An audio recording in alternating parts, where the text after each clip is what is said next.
Hi friends, how are you? It's been a little while and I thought I would just do a quick personal update and also make a request if I could. And I just wanted to give you a personal update about what's been happening with me just because.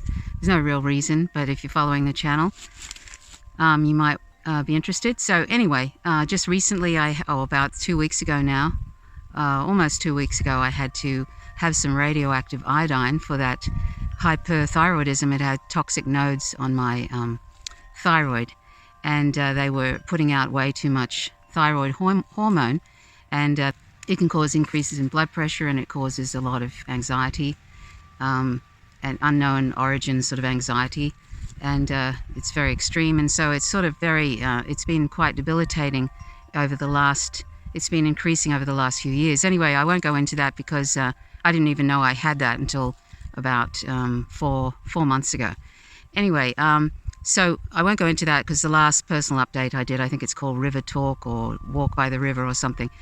That's usually where I'll do personal updates, which aren't very often. But anyway, that's the update was I had to have some radioactive iodine to knock off those toxic nodes so that I don't have to take a medication to keep it sort of suppressed. Anyway, so I haven't been able to go really out anywhere.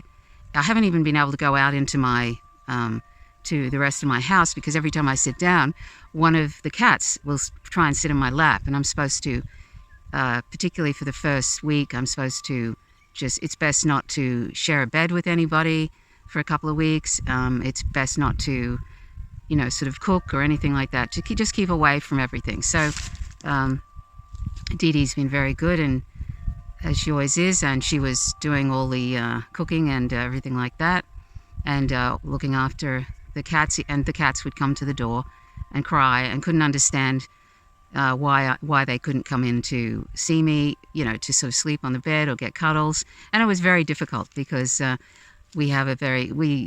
family members, they're little guys who all need, who we all interact with often, every day. It's 24/7 really. So that was very weird for them, and it was very weird for me. It was very difficult. I'm just only starting to, in this last part of these 2 weeks. I have another probably 10 days to go where I should just keep away from people, just to be on the safe side. And so it's sort of, I still won't be able to have them sleeping on the bed and getting cuddles and stuff. I can pick them up now for, a few minutes, but I just prefer not to sort of, put them in any possible harm's way. So I just kind of try and avoid them. So I had to lock them all in the house while I did this video, because otherwise I have a cavalcade of little ones jumping in my lap and while I'm doing the videos. It's quite amazing, this iodine, I-131, radioactive iodine. They've been using it since 1940, and it's a very minimal dose, and so it's quite safe, and and it's probably the easiest solution to a sort of a moderate toxic nodular thing on my thyroid.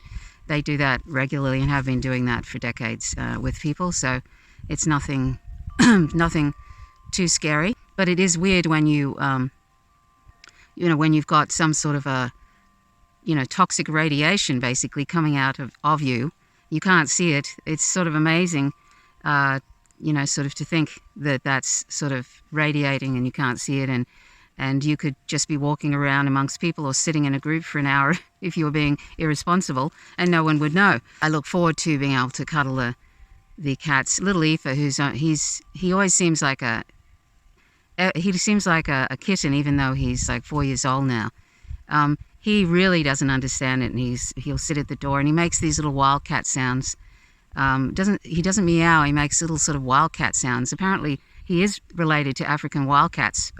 He's adopted, and he's just a domestic tabby, that's what they're described as. But he looks, he has all the markings of African wildcats, and it's so funny because he doesn't sound like a cat. So anyway, he was sitting outside the door crying, and I would talk to them through the door, of course, and I'd open the door and say a quick hello, or I might dash out to do something.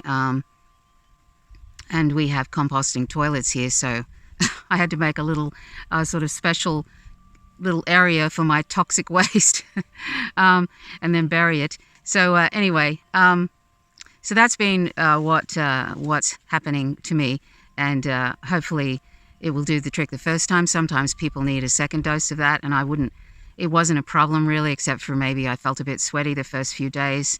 Maybe there was some, excess thyroid hormone shooting out of those nodes as they were getting destroyed, sort of thing.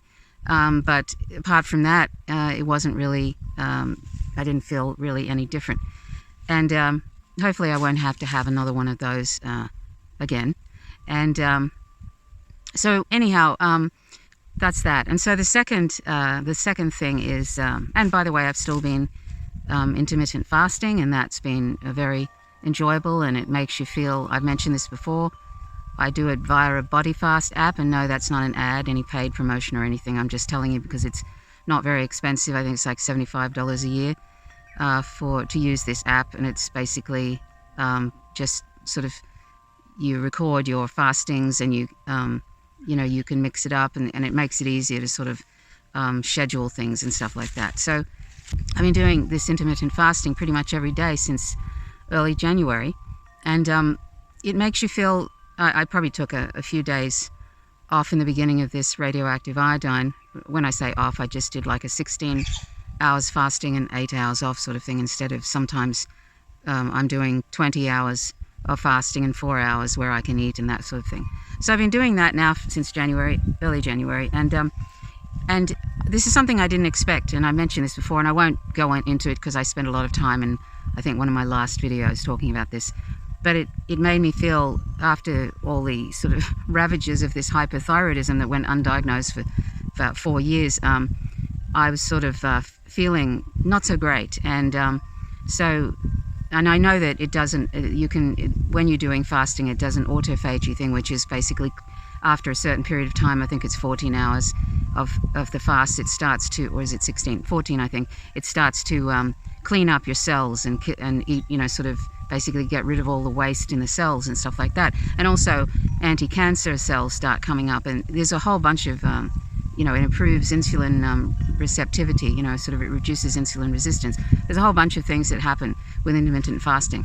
So in this last about 4 months, probably after about 2.5 months, I started to feel about 50% healthier than I felt ever, like in 20 years. And apart from this recent thing with the hyperthyroidism, and that's Hyper, hyperthyroidism, I've actually felt pretty good up until that.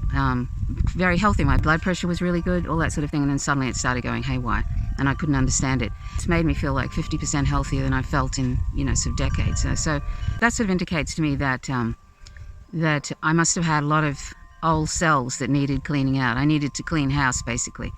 That's what that told me, that I was a bit clogged up with decades of old cells. And I did do, about 10 years ago, some short fast periods, but it obviously is something that when you haven't ever done it before, there's a lot to clean up. And there's also, it's fixing it's sort of basically mending. It's like giving an old car a overhaul, and just, fixing up all the little bits and pieces that over the years might have had wear and tear, or need cleaning and stuff like that. So that's been something that was a real eye-opener for me, and that's why I mention it now, because particularly for people that cannot afford health insurance in the United States, it's something that you can do.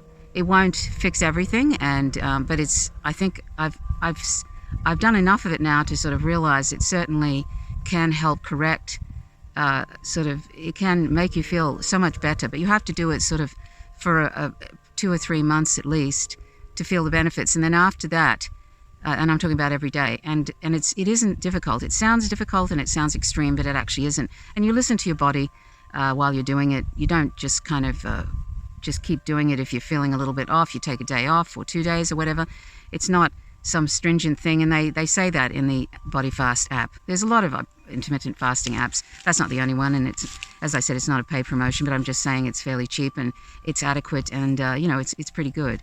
And they make suggestions of what fast you can do and stuff. So if you've had a chronic condition, talk with your doctor first, of course, and make sure it's okay to do that. Most doctors seem to know about it now, and they don't seem adverse to it. In fact, it was a doctor who suggested that to me, but I also had already known about it through nutritionfacts.org. That's a great site to check out for nutrition information based on science. I'd already heard about it, and so I thought I'll give this a go after this hypothyroidism and see if I can improve my health and get back to sort of normal. But I'm actually much better even than I was before the hypothyroidism. So that's something to consider if you cannot afford health insurance, and it's something that you can do, and that might help or may not. I don't know. It should help because the science suggests that it's very good for autophagy and all that kind of thing, and increasing anti-cancer cells. And all of that. So that's all I'll say about that. I can't think of anything else right now. But the thing I was going to suggest to you, and I'm not going to apologize for the fact that I'm regularly now putting out stuff about trans rights and the awful things that are going on in Florida in particular. But there are a bunch of other states, and there's hundreds of anti-trans legislations that are in the United States now.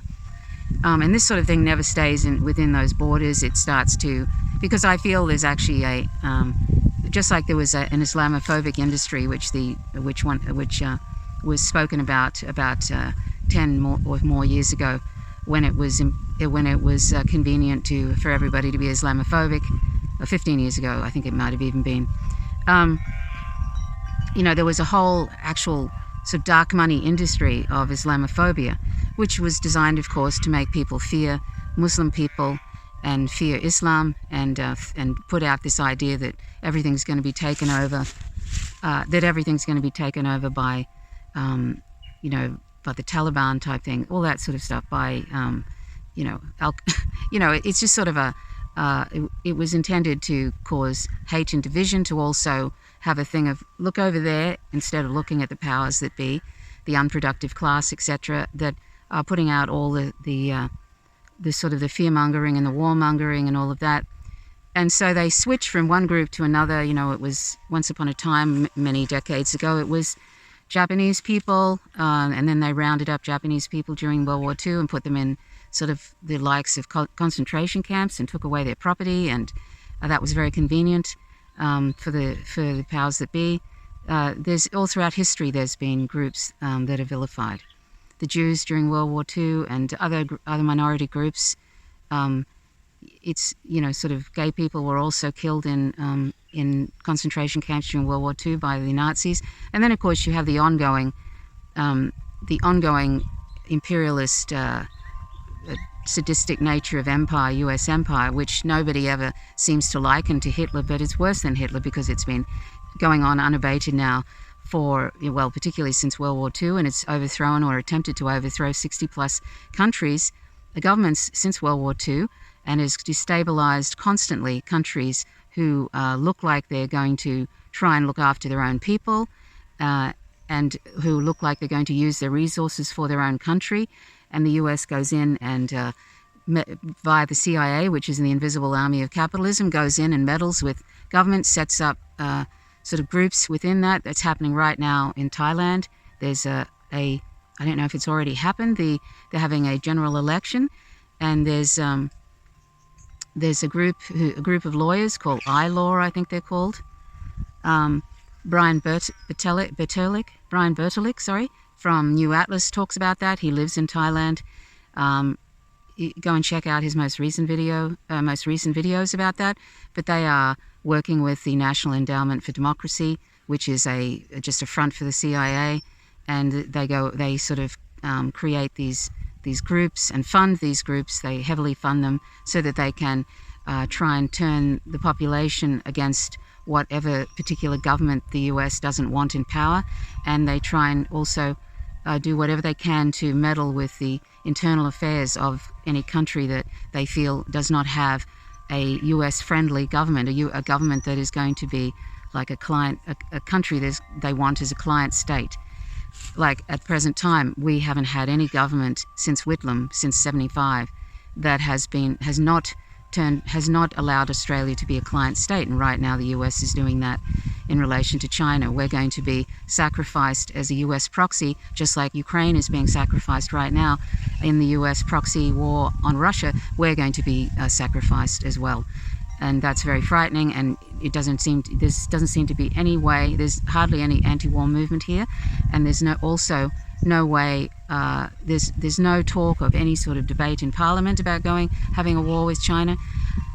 It's quite frightening, really, and it sort of can make you feel this learned helplessness, because they've been doing that ever since the Iraq War. There was a huge march against the Iraq War. I was in that in Sydney, and it made no difference. John Howard, the Prime Minister at the time, who was taking advice from one of the leaders of the Australian Strategic Policy Institute, which is just a US funded weapons industry funded US think tank, which is advising the Australian government.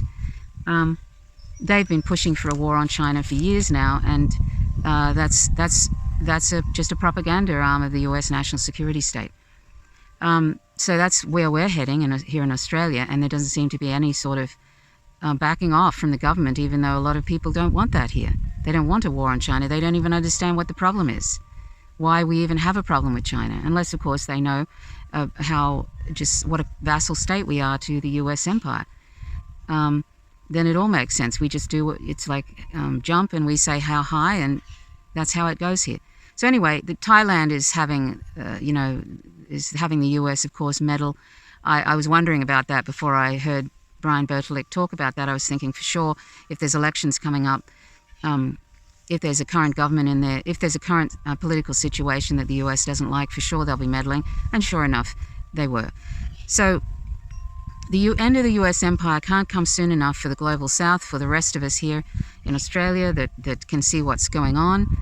Even people that aren't really sure what's going on think that there's something very wrong with why we have a problem with China. So I'm hoping that the global south is going to come to the rescue in the end. This coalescing of allies, China, Russia, Iran, Brazil, and Venezuela, all these different countries are going to get together and isolate the US, and hopefully we won't end up in a mushroom cloud as a result, because the US can't stand the idea of a multipolar world, so decides, like a domestic violence perpetrator, they're going to kill the entire family of Earth, because it's better we're all dead than that they can't be in control. I could see that happening. I mean, that would just be so typical, wouldn't it? In a patriarchal, in a patriarchy, to have the US be emulating what happens day after day to thousands of families and domestic partners all over the world. That sort of somebody, mostly it's usually men, unfortunately, taking out the whole family, including children. And so that's sort of something that could be replicated on a global scale, with a narcissist empire, sadistic empire that cannot deal with the idea that they're not in control of everything, and that everything is their property to do what they wish. So anyway, but if I got right off the track there, as I usually do, my apologies. But what I was saying about trans people is, it's really shocking what's going on in Florida, and it's going on now in a dozen other states. And if DeSantis gets in, which is looking more like the U.S. national security state wants DeSantis as POTUS, as the President of the United States, instead of Trump, because Trump is not controllable enough. He's a warmonger, yes, but people who think he isn't aren't paying attention. But he's not predictable enough and not controllable enough. So that's why there's these sort of all the things that they pick on that he's a criminal about, it's probably something that all presidents do, what he's been doing. They have been involved in corrupt stuff, and a lot of people in Congress, a lot of these Congress members are sort of almost like insider trading and all of that kind of stuff. They're corrupt. They're taking lobbyist money. That's like a bribe. So that's something that all presidents do. But the actual things that are criminal, like killing Qasem Soleimani in Iran, just assassinating him with a drone, expanding wars, and using more and more drones to just kill innocent people, even if whoever they kill, it's outrageous. It's sort of just death squads from the sky. There's so many things that these presidents are war criminals. They're just war criminals, all of them. And they're the things that they should be, that if we had a decent fourth estate, a corporate media who wasn't being paid by weapons industries and big pharma and all of that, they would be able to hold account these politicians, but they don't. They in fact are the propaganda arms of the U.S. national security state, of the CIA, and the CIA has infiltrated those arms, infiltrated all these various. They were doing that back in the 70s, and it's been going on now for decades. They've infiltrated all the different major corporate news services and written news, etc. And those people are just stenographers for the U.S. national security state. So it's all just they just bolster up and put out, their manufacturing consent for a war on China for all they're worth. And the capitalist class, the unproductive class, are clapping their hands as usual, rubbing their hands together, looking forward to the destruction of China. And a lot of them are in their hubris don't realize that this could turn into something that just becomes a huge mushroom cloud, and we'll all end up starving because of the amount of it'll go into a nuclear winter, and nobody will be able to grow anything, and we'll all die of starvation. Happy days. So this is something I don't think they think about or they care about. They think that the US is the powerhouse of they haven't realized that the multipolar world is already here, and that they in many ways have already lost, and the US dollar is losing its dominance, and that they're all moving away from the US dollar. I wish it didn't take everybody so long, but they're in the position now where they feel they can do it with the backing of China and also Russia. They feel they can do it. And if I think at this point, if the US attacked Iran, I think that maybe Russia and China would come to their defense. So it's like that now. So it's not like they've isolated different countries and they can just pick them off one by one as they've been trying to do over the last decades. Now they have to deal with two major superpowers, Russia and China, and it's not so easy to do that. Please do what you can for trans people. Don't be quiet. Don't be silent when you see people. It's flavor of the month. People kind of get on the bandwagon and become bullies and like to dump on groups that it's like a sort of a herd mentality. They like to dump on groups that they think are being vilified. They did it with queer people, gay people, a few, and that's still going on, of course, but now it's switched to trans people because that's an easy target. And you've got these transphobic women like J.K. Rowling and Posey Parker, and who, by the way, is getting money from CPAC, dark money, and that's what I was talking about, how it switched from Muslims, and then it switches to trans people, and that's to distract people and also to create hatred and division in the population. So you're not looking at what the political class and the unproductive class, the capitalist class, the billionaires, what they're doing. People are not paying attention to that. And this dark money, I'm pretty sure, is funding a lot of this. Posey Parker is getting funded by CPAC, but I'd say that there's a lot of dark money going into this. I don't think it's an organic. I don't think it's an organic hatred. I think there are people who are organically, naturally transphobic because they fear any difference. They can't handle diversity. And they also want this binary. They can't stand the idea that there's anything outside the binary. And they probably even have issues themselves. They may even be trans themselves or queer or whatever. And they can't bear it. They've grown up in the Christian fascists are having more and more say today. DeSantis will be right on board with all of that. I mean, look at what they've done with the right to have control over your own body. Look what they've done to ban abortion. If anything, if that isn't an indication that Christian fascists are taking over that country, I don't know what is. So anyway, but I'm pretty sure dark money is funding a lot of what's going on against trans people, and trans people are going to die or they're going to kill themselves, and that's the idea. And it's not hyperbole to say that this could end up being, they're trying to attach the death penalty to this idea that if you dress in drag, you must be grooming children or a pedophile, and pedophiles deserve the death penalty. That's laws they're trying to bring in Florida. And so they're attaching basically the killing of trans people, basically that's, through a death penalty. They're trying to attach those two things by doing this whole groomer nonsense. They're trying to attach it to the death penalty. So it's not hyperbole to say that this could end up being where, if the Christian fascists get into power in a really big way, which I can see definitely happening, that they start to execute anybody who's different, trans people or whatever, and queer people, and look how they've made it. They're trying to make it a felony for women to even go outside the state and get a termination. So, very scary times in the United States, and these sort of things never stop in one country.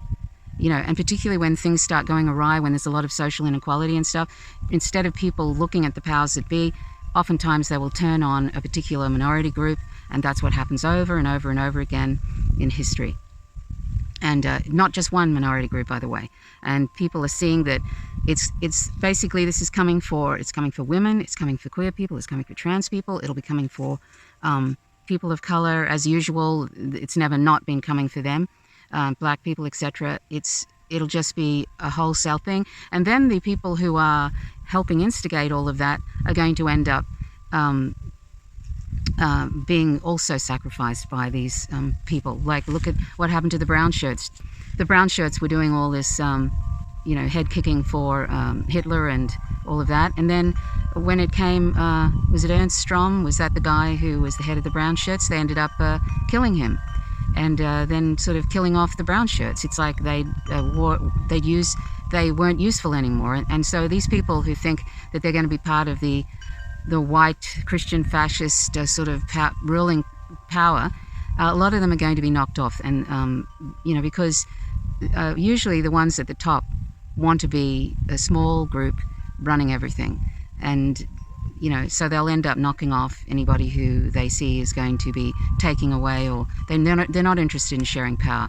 So just like the brown shirts, they'll be sort of knocked off. So anyway, all happy things. Sorry about that. So I'll end on a happy note, which is that while all this, the important thing to remember is that it is becoming a multipolar world, and that the US empire is falling. Hopefully it isn't going to become extremely dangerous and kill us all, but if that doesn't happen, it's going to just eventually fall in a heap, and the rest of the world is going to get on with trying to strive, hopefully. I don't want to sound sort of like I'm in some sort of fantasy that we're all going to skip off into the sunset holding hands, but it's certainly going to be a lot better as long as there's not one country who was thinking of ruling everything again, and hopefully that doesn't look like it at this present time. It looks like China wants to share resources, wants to strive for peace, is trying to create peace by look what it's done with Saudi Arabia and Iran. Look what it's trying to sort of settle. It's been talking to Zelensky about trying to settle something with Russia, because Ukraine is going to be absolutely destroyed entirely. It's already pretty much destroyed, but I mean it's Zelensky's just been doing the bidding of empire, but maybe China can talk some sense into him. I don't know. Maybe they can dangle a carrot in front of him, and that's better than what the carrot that the US is going to dangle in front of him. I don't know. So anyway, we'll hope that that sooner than later, all the multipolar world will be able to correct this terrible imbalance. It's like the pendulum was swinging far to the right, and now it's starting to come back. Although in the US, it continues to swing far to the right, but maybe the rest of the world, through a kind of 100th monkey kind of theory, will be able to affect everybody, or will be able to affect maybe the populations in the United States and any fascist-leaning country at this present time, and see maybe that will have a very good effect on the rest of the world, which I'm sure it will. So there's a balance, an imbalance is being corrected here, so we can feel good about that. This is something I didn't expect so soon, but it's actually happening, and that we should see that as we should be optimistic about that.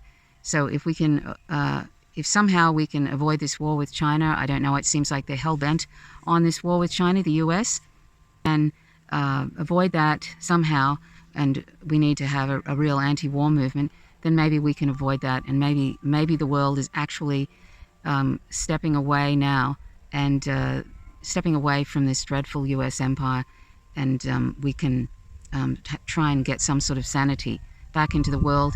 And maybe even, I don't know, it'll probably take a miracle at this point, but maybe China might come up with some amazing invention that can help with this imminent human extinction that we're looking at with the climate crisis. I don't know, that's probably way too fanciful to think that might happen, but who knows? We never know what might happen in the future. But anyway, let's just stay in the present moment, because that's where reality is. And if we can be peace ourselves, that can emanate to other people. Even if you don't feel like you have any effect in the world, just being peaceful, just being kind to others, being active to try and put out messages of what's happening, real things that are happening in relation to US empire, so people get out of their propagandized state with the corporate media, and try and also be vegan. We can't have peace in the world while we're exploiting millions and millions of animals and killing them every day. If we're killing 1 to 3 trillion land and aquatic animals every year for trivial reasons and mostly palate pleasure, we're doing this sort of violence on this tremendous scale every year, how can we say we want peace? I mean, really, and how can we say that we truly believe in nonviolence if we're literally each participating in it by the animal products on our plate were once sentient beings who loved life and did not want to die? So if we become vegan, we're helping the world become more peaceful, and everything affects everything. So let's go vegan, because it'll be one of the best decisions you make in your life. The only regret I have is that I didn't become vegan sooner. So anyway, this was a long rave. I didn't expect to be talking about all these different topics. That's what seems to happen sometimes. I hope I made sense, and thank you so much for watching. Thanks so much for your support. And by the way, if you are on TikTok, please consider joining my TikTok account, which is FSFVEGA.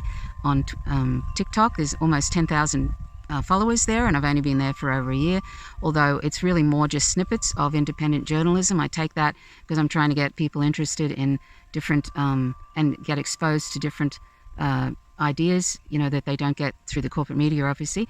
And so it's more friendly for that sort of thing on TikTok, and that's one reason, or probably even the main reason, why the US wants to ban TikTok, is because you actually get exposure. People get exposure to anti-imperialist ideas. Sometimes they have a problem with 1 or 2 things I put up and I don't understand, but it seems like I can put out stuff about Ukraine and various things like that, and I can post bits and pieces of Ben Norton's geopolitical report, geopolitical economy report. I can post stuff from there, and Empire Files, bits and pieces from 5 minutes here, 2 minutes there and stuff, and the views are way better. So anyway, if you're on TikTok, think about if you want to.